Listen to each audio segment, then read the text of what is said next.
topics and opinions expressed in the following show are solely those of the hosts and their guests and not those of W4CY Radio, its employees, or affiliates.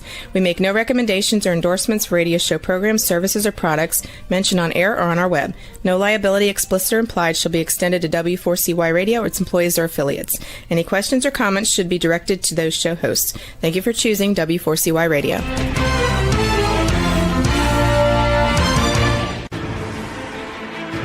What's working on purpose anyway? Each week, we ponder the answer to this question. People ache for meaning and purpose at work, to contribute their talents passionately and know their lives really matter. They crave being part of an organization that inspires them and helps them grow into realizing their highest potential. Business can be such a force for good in the world, elevating humanity. In our program, we provide guidance and inspiration to help usher in this world we all want, working on purpose. Now, here's your host, Dr. Alise Cortez.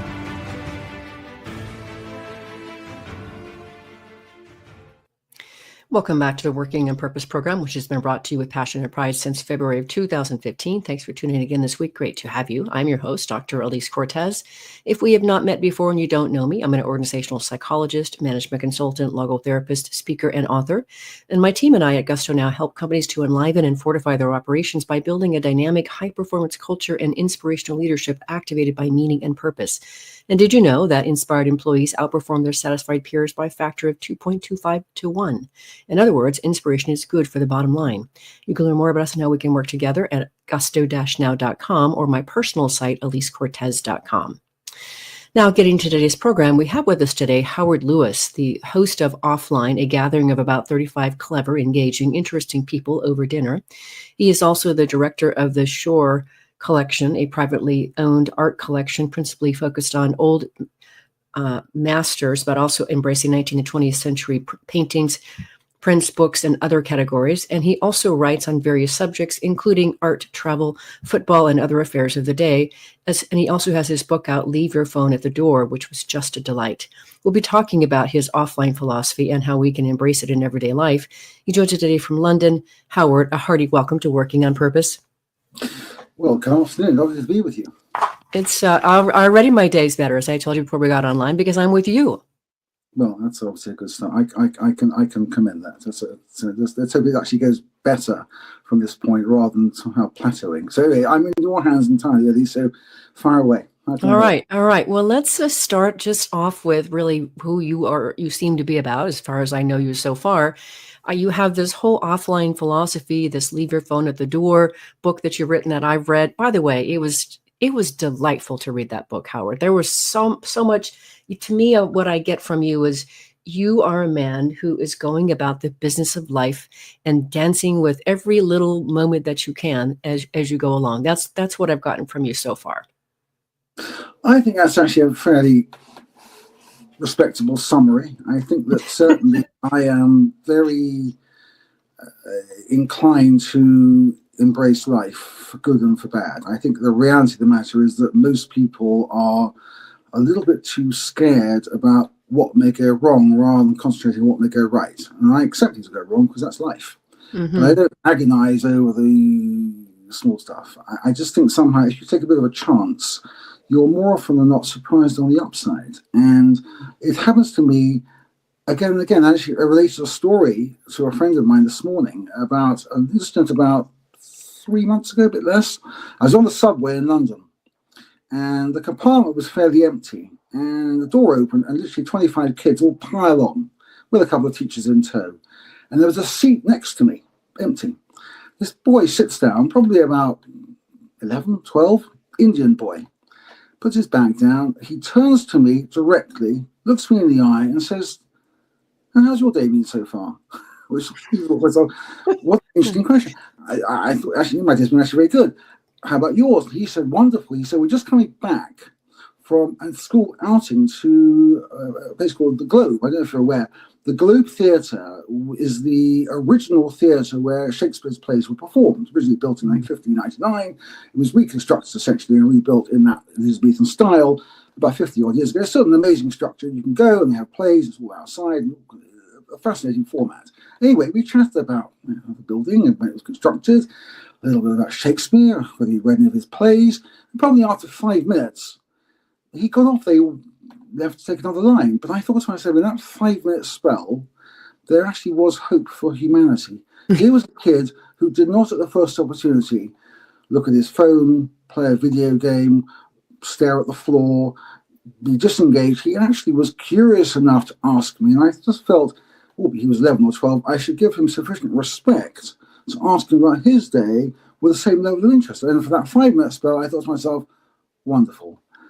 In a world where it seems that every other child is completely consumed and obsessed with technology and using mobile devices, here was a boy, albeit for a short period, who actually was more concerned with engaging people around him. So that to me was very uplifting in a way. Now, in a slightly different context, I want to share with you an interesting story, which I think in some ways encapsulates offline, probably my own view of the world more generally. So about 2 years ago, I was in South America. So my girlfriend and I did a big trip. We basically went to Brazil, to Argentina, and to Uruguay.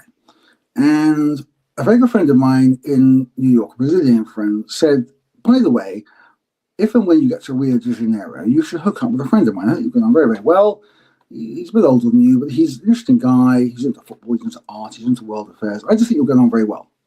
I thought, great, okay, fine, no problem. We'll see where it goes. So we exchanged a few WhatsApp messages, and we agree to meet at some beach bar on Ipanema, I remember. Anyway, gets down there. I've got no idea what to expect. In shop was this old black guy, very casual, t-shirt, flip-flops. Sits down, we get a drink. 2 hours fly by. Fascinating.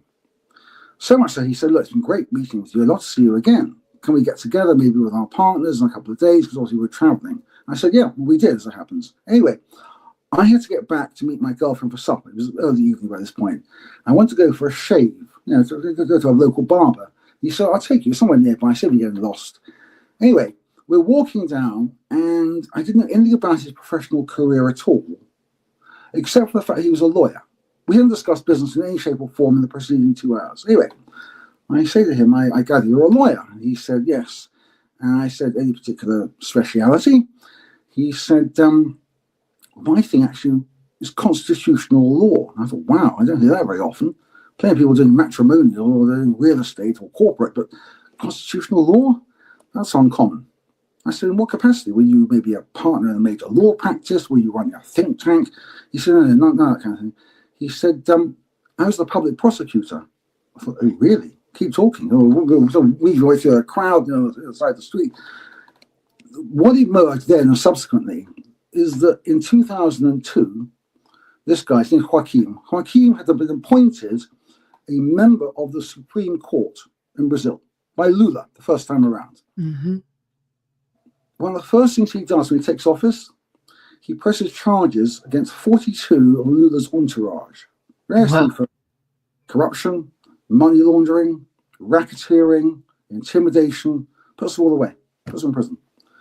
Now, clearly a formidable operator. 2013, Joaquim is appointed president of the Supreme Court, arguably the most powerful lawyer in the entire nation. Now, there were two remarkable consequences of this particular story. As you're probably aware, Alise, Brazil, Argentina, a few other places in that region are still essentially run by a white elite. Yes. Joaquim was the first black president of the Supreme Court in the history of Brazil. Wow. Remarkable story in a way. He was the son of a bricklayer, to give you a bit of context. It's a remarkable story in a way of social mobility. How actually everything is available to everybody if they actually choose to make the effort and to look hard enough. Occasionally to ask questions along the way if they need a bit of guidance, a bit of help. Anyway, I have a conversation subsequently with my friend in New York. My friend in New York is younger. He's probably in his mid-40s. And I said, how do you know each other? What's the connection? He says, you should ask that.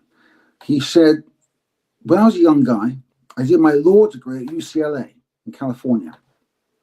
He said 1 year over the duration of my course, Joaquim was there as like a visiting fellow, something like jurisprudence. I'm not quite sure what it was. He said he didn't teach me, but I knew who he was.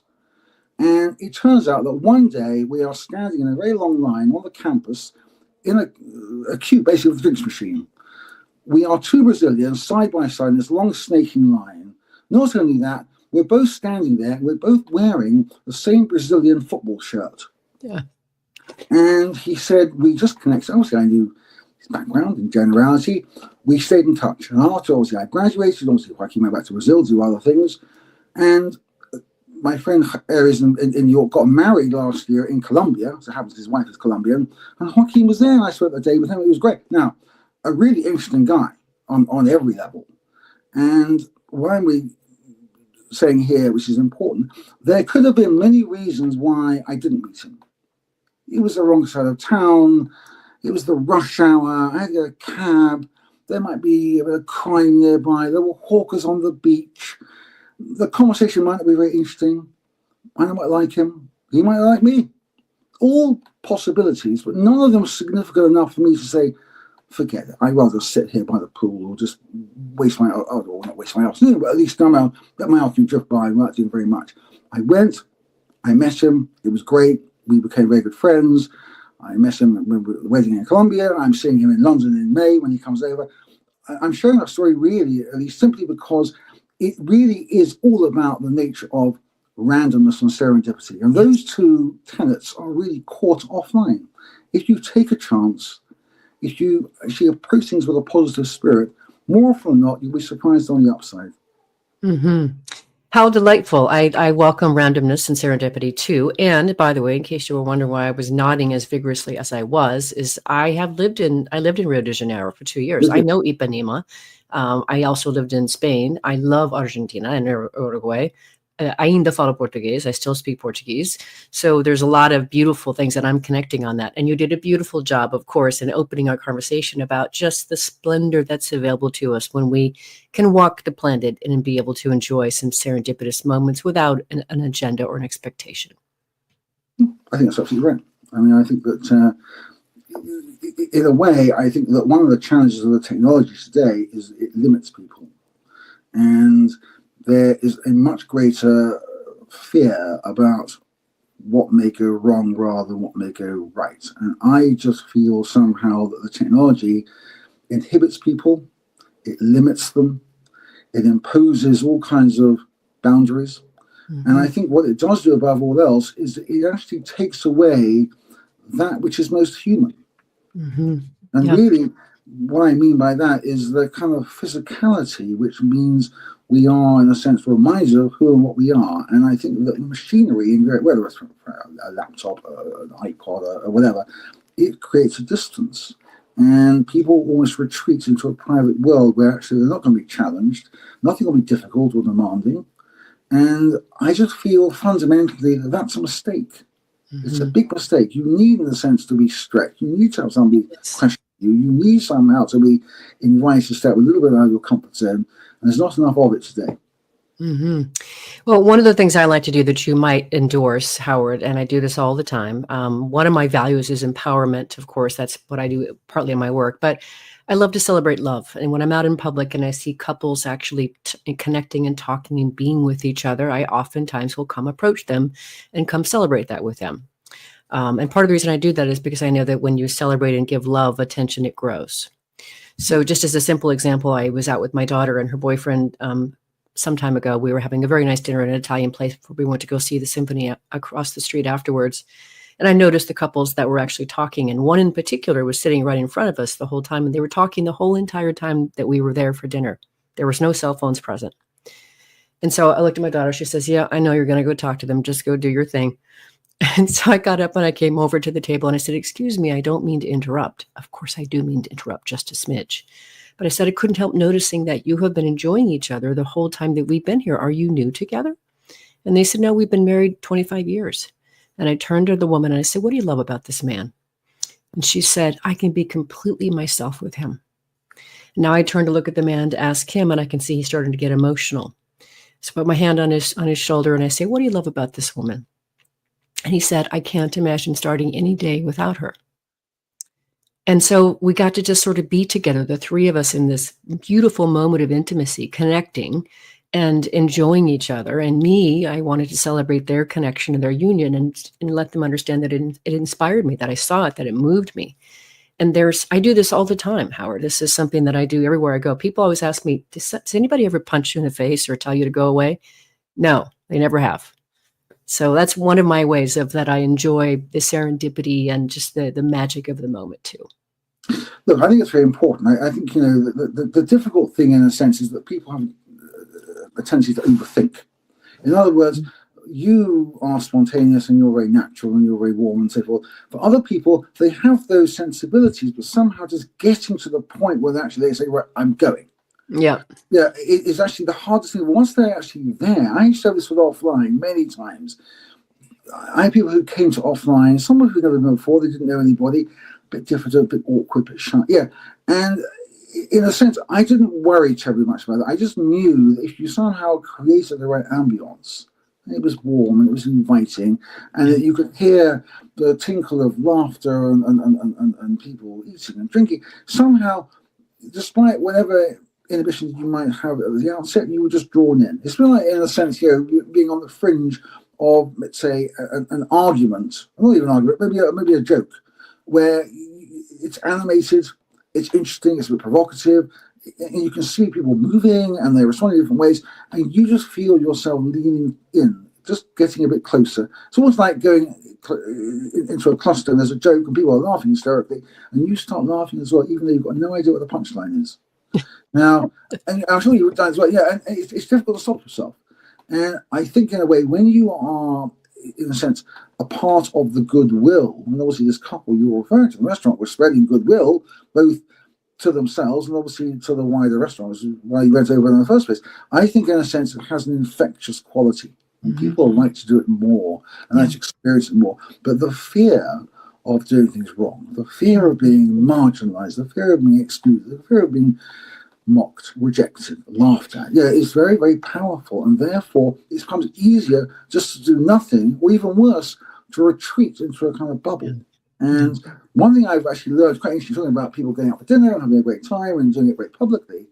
I was talking to somebody a little while ago who's involved in the restaurant business. And he said, business actually is very good. The only difference is that today, my restaurant is relatively empty. But our takeaway business, our takeout business, phenomenal. Why? Because people would rather eat at home, behind closed doors, maybe in their pajamas, maybe watching a movie, whatever it may be. But the idea that actually out, maybe they get dressed up, maybe they take a different route, maybe they do something before, maybe they meet some friends when they're there, maybe they meet people like you, Alise, who simply come up unannounced and sit down and enjoy the evening with them. But that doesn't happen. People secrete themselves away as if there's some kind of scary monster out there which is going to somehow diminish or undermine their evening, and therefore they rather eat behind closed doors and not engage with the world around them. And that, to my mind, is rather sad. Yeah, let's fix that. Let's grab our first break and we'll talk more about that. I'm your host, Dr. Alise Cortez. We've been on the air with Howard Lewis, the host of the Offline Dinner Experience. We've been talking a bit about just the way he goes about life and plays. After the break, we're going to learn a little bit more about how these dinners actually work and a few other exciting, interesting things. We'll be right back.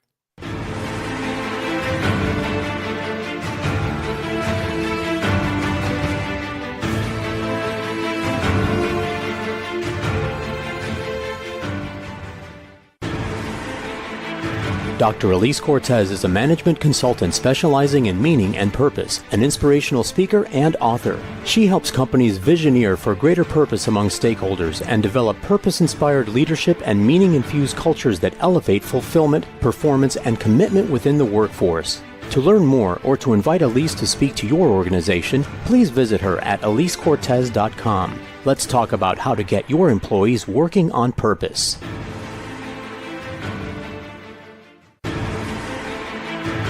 This is Working on Purpose with Dr. Alise Cortez. To reach our program today or to open a conversation with Alise, send an email to Alise, A-L-I-S-E, at alisecortez.com. Now, back to Working on Purpose.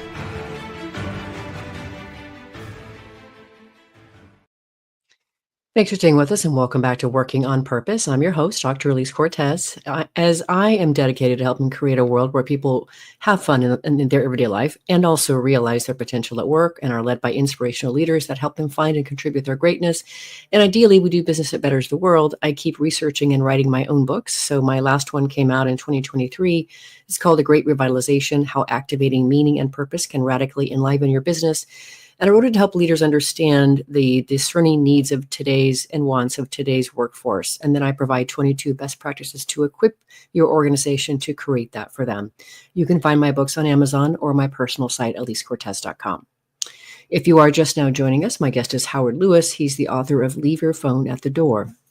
So let's talk about those dinners. I want to come to one of your dinners. I think I told you that I've partaken of Jeffersonian dinners, which are designed over a theme to get people talking and connecting, and there's rules around that. I know your dinners are not like that at all. Let's talk about where did the offline dinner concept come from and what's it like to go to one of them?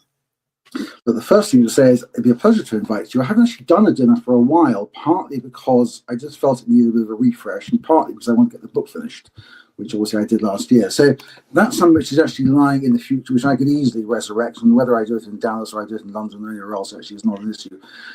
Going back to your original question as to how it first emerged, I used to read very widely, all kinds of newspapers and periodicals in the day. Actually, hard copy. And I would often tear things out to read later. And I look at the pile sometimes and think to myself, that certain my friends or associates would like individual articles. And I would send them off to people, often once, twice, maybe a bit more, and with no other purpose other than to say to them, in a manner of speaking, hello, I was thinking about you. That was all it was. Don't do anything. I'll ask you to report back. Read it, pass it on, do what you like. Anyway, feedback was always great. Nobody ever objected. Some people were very complimentary. Anyway, one day I met a friend of mine with a bundle of things to read, and he knew I sent them to other people, and he just simply wondered out loud what everybody else was getting. And I thought, why not just bring together a bunch of people, not a lot, probably no more than 15 or 20, have dinner, take a private room somewhere, share a few articles and see where it goes. It was a great success. And I realized two things, Alise. The first thing was that most people have a real appetite for information, for knowledge, and for insight. Really haven't got the time or the inclination, frankly, to distill the vast profusion of material out there. The second thing, probably more importantly, food is a great leveler. Yeah. And when you eat with people, you learn a great deal about them. Anyway, I hosted this dinner, and the feedback was great, and I was asked to do it again by other people, and it simply expanded. I have to say that I'm probably the most unprofessional professional you've ever had on the show, in as much as I didn't really ever have any kind of plan. It just somehow grew by word of mouth, organically. People recommended it, people brought their friends. I would do it very occasionally. I probably did no more in the early days, maybe one or two a year. It just expanded. And what I learned above all else is that wherever you go in the world, you will find that people are fundamentally the same, just a bit different. And there's actually far more that connects people than separates them. And I started to invite people really on a completely random basis. In other words, I really didn't care where people came from, how much money they had, which sector they were in, which car they drove. I wasn't interested in their income, their sexuality, their religions, with no interest in it at all. What I cared about very much, though, is that they were givers. They were interested in other people. They were curious about the world. And over the course of the evening, I would share a few stories just about the offline philosophy, which really centered around behavior and cultural taboos and stories about my life and people I'd met and various mishaps that befell me, but all the while, in a sense, introducing a very human element. And I would normally invite typically 30 people, give or take, round tables. So let's say 4 tables of 8. I liked everybody to be in their respective eye line. I want the room also to be very much, I like the room in a sense to feel as though it is very connected but separate. So people on different tables, but people get up and wander around, change tables as necessary, but not in a particularly organized fashion. I let it somehow find its own flow. And people came from frankly everywhere. Some people I knew very well, some people I never saw all my life. People brought friends, lovers, partners, associates, children, next door neighbors, people flying. I mean, I didn't really care. I really didn't care at all. Whether you were frankly 25, 45, 95, no interest to me, whatever. In fact, I can tell you, the age span over the many years I hosted offline was in fact 70 years. The youngest person I ever came was 16, and the oldest was 86. And that should give you and no doubt your audience a glimpse as to the breadth of offline. I just didn't care where they all came from. I trusted, in a sense, in the fundamental goodness of the people around me. And that once people found their flow, all bets were off. In other words, all those preconceived ideas about what might happen and what was going to be next all flew out the window. And I have to say, looking back, I never actually counted how many dinners. I must have hosted over the years, I don't know, 50, 60 dinners. I'm not even sure. I never kept a record, but a lot of people. Some people came many times and brought their friends, and it was wonderful in a way. Other people, they never saw again, but that was also fine. There's always an element of speculation to these things. And what I didn't want to do was to be limited by the idea that everybody's got to go in with a guaranteed positive experience. Sometimes the experience is what you make of it. I provided the tools. I find a lovely venue, the food's good, the company will be interesting. But really, you, at a certain level, have actually got to make a step forward yourself. And too many people are far too concerned with what may go wrong than may go right. And I'm going to quickly share with you stories. It comes to mind now. It touches upon a question which you actually posed in your bundle earlier. And I couldn't think of a good answer. You actually asked me whether there was any particular example of somebody whose life was transformed as a result. I couldn't think off the top of my head. No, not instinctively. But one thing I do remember very, very well in a slightly different context, but how somebody's perspective was changed through the course of a dinner. I got approached many years ago by a woman who ran a very successful outsourcing company, probably a business turning over 10 million, not insignificant. She said to me, look, I read about it, I'd love to come. I said, I know my business very well, but I feel a bit confined. I want to stretch myself in non-familiar areas, and I'd love to come. Now, I know this because she told me after the event. She said when she first got there, she was really scared. Really scared. She said, I was way out of my comfort zone. I didn't know anybody. I wasn't sure what was expected of me.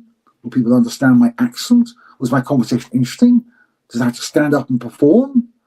I mean, a million different things going through. Now, I knew that. And I put her on a table. People I just knew were quite sympathetic and warm and outgoing. Anyway, the evening kicks off and I share a few stories. People start mingling and eating and so on and so forth. Halfway through the evening, I see her at the other end of the room, a very animated conversation with 2 or 3 other women. As it happens, they've got another bottle of wine there, and she's having a great time. And I asked her about that. She said, oh, yes. How interesting, you should mention that. She said to me at a certain point in the evening, I suddenly realised I forgot to be scared. Forgot. Yeah, I mean, it sounds in a way it's what you say, but nevertheless, she said to me that all those fears, all those inhibitions, all those concerns just evaporated. Nobody frankly cared what colour her shoes were. Nobody cared about whether she tied a ribbon one way or the other. There was no consequence at all. People were very interested to find out what kind of person she was. She gained confidence of being in that environment anyway. The wine flowed, the laughter spread, and so somehow, bit by bit, all those fears very gradually slipped away. I like that. It's just a beautiful story, Howard. Thank you for sharing that, because I do think it helps our listeners and viewers to understand, how could I embrace this? What could I do with this? And so I love that she really just forgot that she could be afraid, that she should be afraid. Let's just say a little bit, if we can, for our listeners and viewers who are hearing about this idea of an offline experience, an offline dinner. And now we're talking about an offline philosophy. Let's just say a little bit about what is the offline philosophy? Look, offline, in very simple terms, is about embracing randomness and serendipity. That really is the core. I'm a great believer that if you display an open mind and a generosity of spirit, most people typically will respond in kind. Yep. And to my stories earlier on about meeting the little boy on the subway, to meeting the former public prosecutor in Brazil, these are all examples of somehow being alive to what's around you. Yeah. You can very easily find reasons to cocoon yourself away, whereby you're oblivious to sights, sounds, smells, unexpected people, opportunities. It could be anything, frankly. It could simply be a wonderful floral display, which you pass in a 10-second spell on the subway. And I think that there are too many people who are far too concerned about negative aspects of everyday life. And I think people lack confidence, they lack self-esteem, they're also a little bit lazy, they're very inclined to step back into their comfort zone or actually do what the majority of their peer group are doing. Because, of course, most people you see want to be part of something. They want to be part of a tribe, a group, a club, or whatever. Yep. And the fear of being excluded because you display behavior which is contrary to what everybody else is doing is a big step. It's a big step. There are 35 people that are turning right, and I say, yes, I'm going left. I need to justify to myself, what am I thinking of? What will they say to me next time? And you see, if you are governed by a greater concern about how you may be judged or you may be perceived, rather than actually the extraordinary thing you saw or experienced or understood, having turned left and taking maybe a slightly different route, how uplifting, how inspiring, how everything, frankly. And I just feel somehow that people need to just lose the fear. I think once upon a time, we were much more carefree. I think the problem with the technology today is it becomes very limiting. When I was a kid, we used to live near a big park, and I had 3 younger sisters, and my mother would say, weekend or holidays, go with your sisters, meet your friends, and say, well, here's £10, buy everybody a sandwich and a drink, and just come back when it's dark. And we all came back, nothing untoward, maybe a few bumps and bruises, maybe a few tears, but nothing of significance. Today, that's far less prevalent. Right. Yeah. And essentially, there's a book which you, I'm sure, are aware of, came out a while ago in America, called The Anxious Generation by a guy called Jonathan Haidt. And it's basically around how social media and personal technology has had a devastating impact, particularly on teenagers. In his case, his premise is that young girls, because they're more visually competitive, have suffered even more. But one thing he said, which I hadn't appreciated before, and I think touches upon this theme in a wider sense, it's not so much the fact that the technology is the problem. There's been a societal breakdown over the last 50 years. What he referred to, which I was aware of, but not quite so much detail, in America in particular, in the 1980s, women entered the workforce for the first time in significantly larger numbers than before. And what that meant, of course, was that many children were left unsupervised at home. Yep. And because parents became more and more risk averse, particularly in America, that some terrible thing would happen, children did not have the freedom to go out, just go around the corner to the store, go for a bike ride with their friend 3 doors away. Things that they done ordinarily, but with a parent not being around, they stayed in their room, they watched TV, they played video games, they didn't somehow interact, they didn't engage, they didn't learn how to somehow be children and make mistakes, learn along the way. And that's a problem in a way which has become more and more pervasive. I think the fear that some terrible thing is lurking around the corner, which is going to destabilize your life, cause you great pain or distress. And I just feel, taking more of a chance. Nothing is guaranteed in life. I could drop dead tomorrow. I hope I don't. But nothing is guaranteed. And I think that one needs to live a little bit more in the moment, rather than plotting and planning, preparing and analyzing. I don't think it's healthy.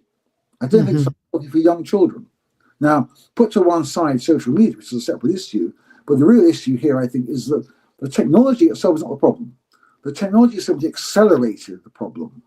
Yeah. And I don't think there's enough effort on the part of either educators, parents, governments, regulators, a whole lot, actually protecting children and ensuring they have the ability to lead what I would consider a relatively normal life. Yeah. Here. Let's grab our last break and let our listeners and viewers chew on that, because there's a lot you just gave there, Howard. I'm your host, Dr. Alise Cortez. We're on the air with Howard Lewis, the host of the Offline Dinner Experience. We've been hearing about his offline philosophy and really the joy of being able to embrace serendipity and randomness. We'll be right back.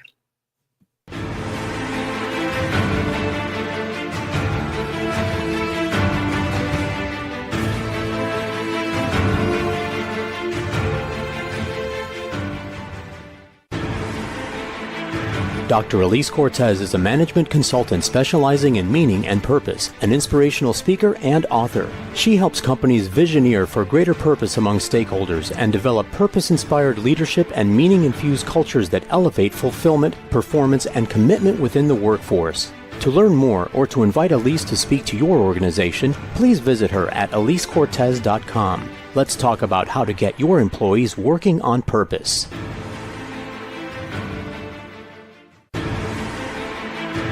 This is Working on Purpose with Dr. Alise Cortez. To reach our program today or to open a conversation with Alise, send an email to Alise, A-L-I-S-E, at alisecortez.com. Now, back to Working on Purpose.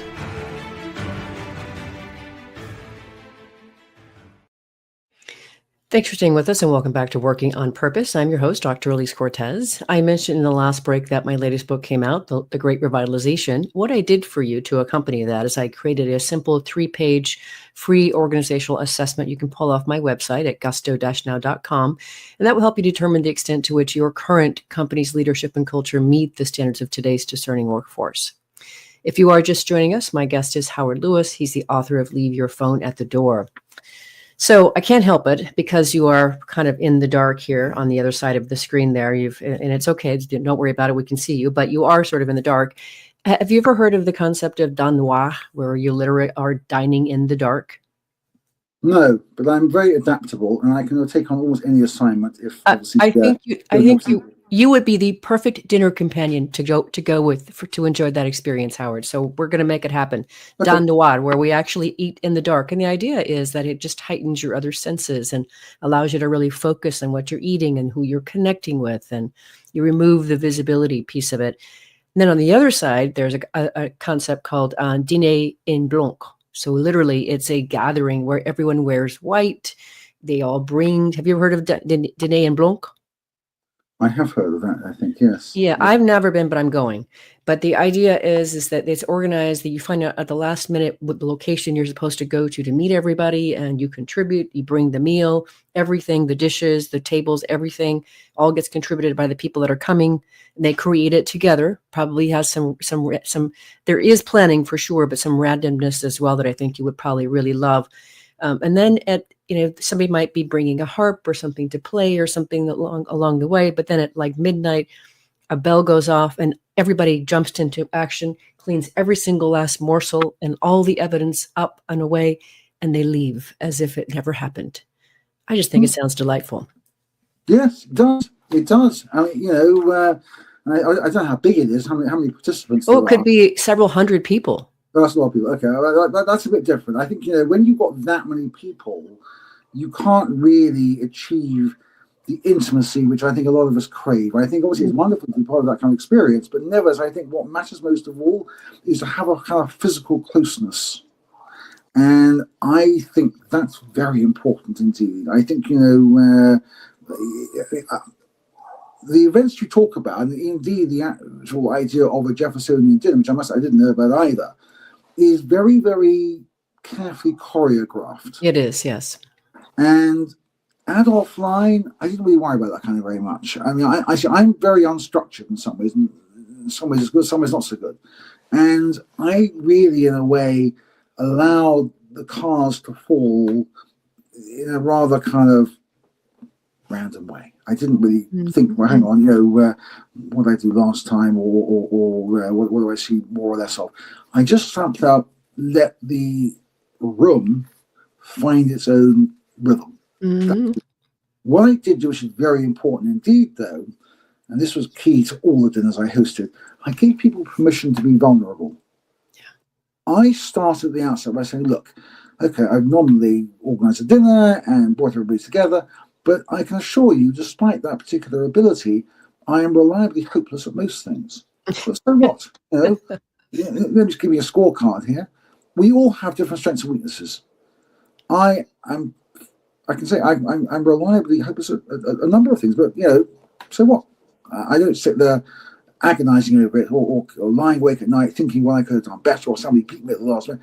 But then again, I'm not very competitive in that regard. And I think a lot of people, sadly, are very competitive with themselves first and then the world around. And that's very draining after a while, draining on you as an individual, draining people actually around you. And I just found that if you allow a little more flow, you give people room to breathe. I think sometimes people are very intense and they're very, very pronounced and they're very urgent, and somehow there's no sense of just allowing somehow an idea to settle or change your mind or think about it or bring somebody else into the conversation. I think this fear of showing some kind of weakness has become almost a blight on many potentially interesting conversations. And I just never worried about that terribly much. And of course, you have to remember, as offline, it spanned the spectrum. So people came from frankly everywhere, whether they were involved in banking or they were in tech or they were in politics or they were in fashion, whether they were a librarian, whether they were a dentist, whether they were a retiree, whether they were an academic. I really didn't care. I mixed it all up. Sometimes I knew people, I thought they'd gone quite well. Other times I took a chance and let Kismet play its part. And some people formed close relationships, some people personal contacts, some people did business together, but I never really followed up. It wasn't that kind of a gathering. I know there are some people who bring people together and somehow there's got to be a consequence. And I didn't worry about that. Somebody put it to me very, very well many years ago. Somebody came to a few dinners and she said to me, one of the reasons offline works actually is because there's no agenda and there's no outcome. Just bring together 30 odd people in a room, lovely setting, good food, wine flows, good company, not too long, not too late, not too expensive. And that actually is about it. I can't claim that I invented something remarkable. I can't say that people were transformed as a result of attending. On the contrary, but I gave them permission to be vulnerable. I allowed them to be themselves. Nobody actually cared, frankly, whether you were inclined to a particular political belief, or whether you dressed in a particular fashion, or maybe you had a rather strange predilection for, I don't know, ornithology, whatever it may be. It doesn't matter a great deal. I just found that if you give people permission to be vulnerable, everything is possible. And that really was the key. And the book, in a way, was the culmination of many things I'd written, you see. And I've written many things, articles in St. Paul, stuff at the press over the years, but never a book. And people kept driving me mad about it. So I thought, yes, I'll just start. I'll start compiling it. And I did it in a rather haphazard fashion. The problem for me, partly at least, was that I started it before COVID.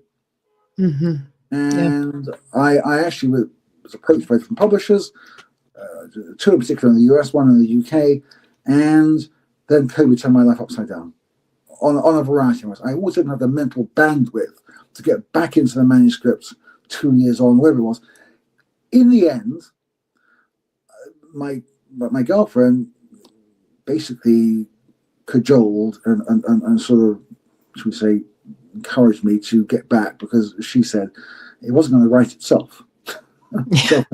So I said, funny enough, about a month or so after getting back into the process, I got a picture of another publisher out of the blue. Actually, was Radius, and who I signed a deal with. So, in a way, it was a good thing, because I had time to think and to consider what I'd done before and how I coalesced the whole. But the fact of the matter was that I didn't sit down and write a book on page 1. Sort of I started on page 103, and then suddenly I was on page 43, and then it was 164. But somehow it was a question of piecing it all together from multiple sources. And that, for me, in a way, was interesting. Kind of challenging in some ways. And of course, there were some stories I couldn't remember actually putting down paper ever. In fact, there were many stories which were just in my head. I just shared what I knew, what I remembered, and I wove them all together on whatever subject. And there were many things I talked about, whether it was to do with life around us, whether it was about the art world, or football, or travel, or food. It didn't matter a great deal. But all the while, the most important thing of all, people had a fabulous time. That's why I care that, really. There was no consequence afterwards. And because of that, I think, in a sense, for a lot of people, it gave them freedom. There wasn't a sense somewhere, okay, I've got to, write a report or an essay, or I've got to take a survey afterwards, or I've got to somehow justify the use of my time. On the contrary. And I just like the idea you can bring people together who have no prior connection, and they find common ground all over the place.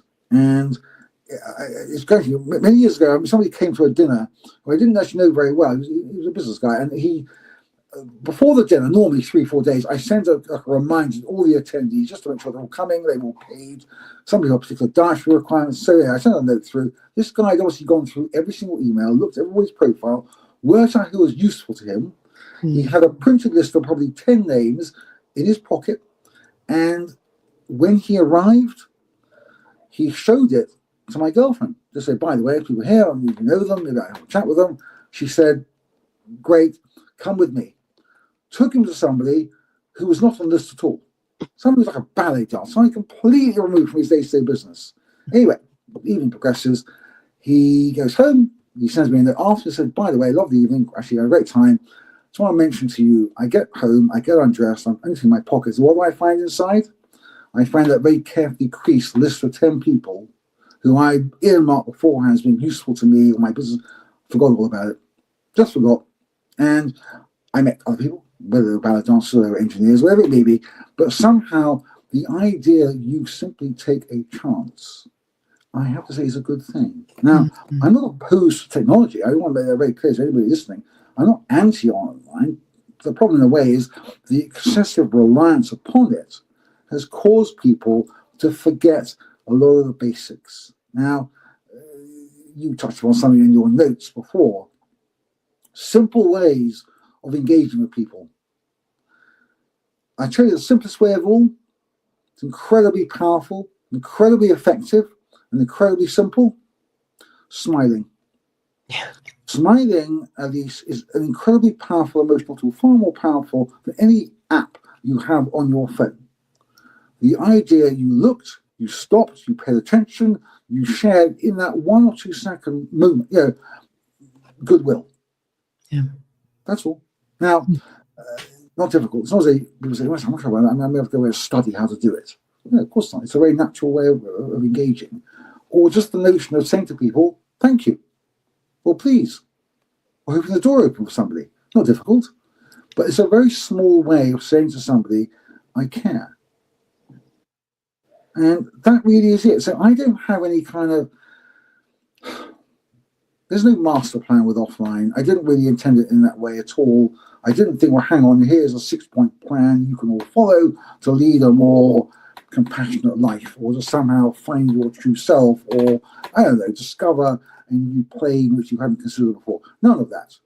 None of that at all. And the book, in a way, is partly a reflection of that rather random approach to life. And things I wrote about, once you read the book yourself, do reflect that.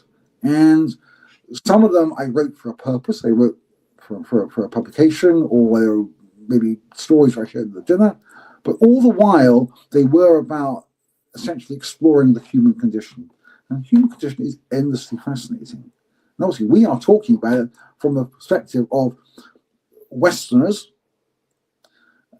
Clearly, there are many ways of living your life if you are in Asia or you're in Africa or wherever else it may be. Depends on your realm of expectation, obviously your circumstances. But I just feel, going back to my earlier point, wherever you go in the world, you will find that people are fundamentally the same, just a bit different. And I just find that if you seek out points of convergence rather than divergence, you'll often be surprised on the opposite. One thing I mentioned also in the book somewhere, just the notion of being in a cafe, queuing up for a coffee, and just offering to buy one for the person behind you. Yeah. Mm-hmm. Why? Why not? And it costs you, what's it cost you? $3, $5, whatever it may be. And that small act of goodwill may be shared by that person with somebody else. And where that person helps an old person across the road, or helps you with your shopping, or somehow, I don't know, steps in at last minute to fix a problem for somebody, doesn't matter a great deal. But I just feel that all the while, small things make a very big difference. You don't need grand statements. You don't need to make big projections. I think the small stuff, which makes us human, has been forgotten. And the phone, sadly, has become almost a kind of protective sheet. It's like looking at mesh. So you can see through the real world if you really look carefully, but it's not obviously available in front of you. Yes, and that is a great way to finish. As we are out of time, Howard, I think that is a great way to finish. And I want to celebrate the intimacy that is available everywhere in life if we will just go and lean into it. I want to say thank you for coming on Working on Purpose, for writing your book, for hosting your dinners, for being you and gallivanting through life the way that you do, Howard. It's wonderful to know you. Thank you for having me, and love to have another conversation on another occasion. Sounds good. Listeners and viewers, you are going to want to learn more about Howard Lewis, his offline philosophy and dinner experience, and his latest book, Leave Your Phone at the Door.